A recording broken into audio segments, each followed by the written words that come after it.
Welcome to Lotus Lane Daily. I'm glad you're here.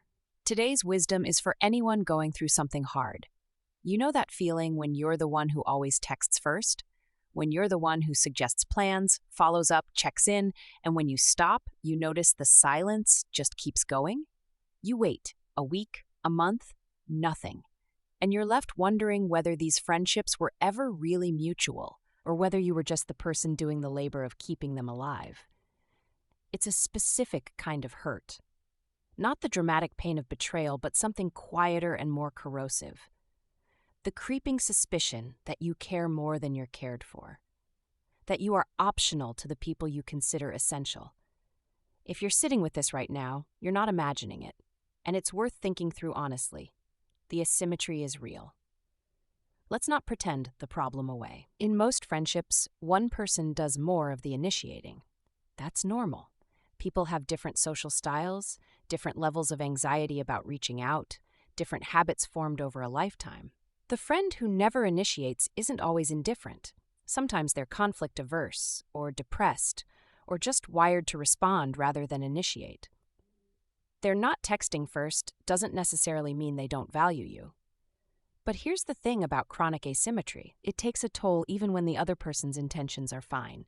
When you are always the one holding the thread, you start to feel invisible. Like your presence in people's lives depends entirely on your own effort. Like if you stopped showing up, you'd simply stop existing to them. That's not a paranoid thought.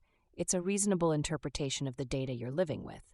And at some point, the exhaustion of it, the emotional cost of repeated effort with uneven return, starts to feel like rejection on a slow drip. Not one big wound, but 100 small ones. Why you became the one who reaches out. Some people find their way into this role through genuine generosity. They care deeply about maintaining connection and they act on it. Others landed here because somewhere in their history, they learned that relationships require constant effort to be kept, that people leave if you stop trying, that love is something to be earned through consistent maintenance rather than something that exists between two people even when they're not actively tending it. It's worth asking which version is yours.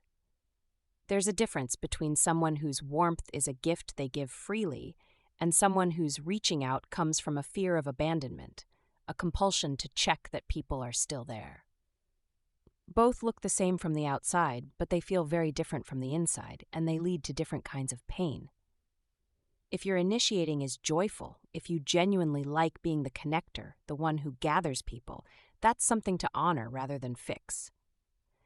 If your initiating is anxious, driven by a worry that silence means rejection, then the work isn't about the friendships. It's about the underlying belief that you have to earn your place in people's lives. That's older than any particular friendship, and it's worth addressing on its own. When to stop and what happens when you do. There comes a point when most people in this position try the experiment. Stop initiating. See who reaches out. Sometimes the answer is surprising. People do reach out, just more slowly than you would, and you realize the imbalance was style rather than indifference. Sometimes the answer is clarifying in a harder way. Silence. And that silence tells you something you needed to know, even if it hurts to know it. An old letter puts it this way: the greatest tragedy is not poverty or illness, it is being alone, unwanted, and forgotten. Be the person who reaches out. There's wisdom in that. But it doesn't mean you're obligated to carry every friendship alone. Reaching out is generous. Maintaining a one-sided connection out of fear or habit while pretending it's mutual is something else. What the experiment can tell you is which friendships have actual reciprocity, even if it's slower or quieter than yours, and which ones exist only because you've been doing all the work. That information matters. You can't make good decisions about where to put your limited time and emotional energy without it. What genuine reciprocity actually looks like.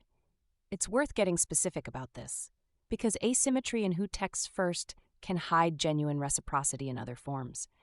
A friend who rarely initiates but who is fully present when you do connect, who remembers what you said last time, who shows up reliably when things are hard.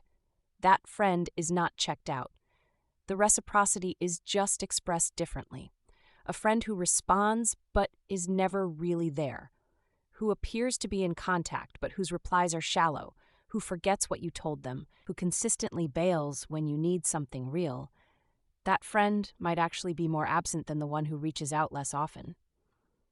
What you're actually looking for underneath the question of who texts first is, does this person hold me in mind when I'm not in front of them? Do they know what's actually happening in my life? When I need them, do they show up? A modern writer once said, "The most precious gift you can give a friend is your time and your undivided attention. In our busy world, this is the rarest and most valuable treasure." That's a useful lens. Are the people in your life actually paying attention to you? That question goes deeper than who initiates. You don't have to be the connector for everyone. One thing worth considering: the capacity for genuine connection is not infinite. If you're spreading your energy across 10 friendships you're largely holding together alone, you may be left with very little to give to the 1 or 2 people who actually show up for you in return.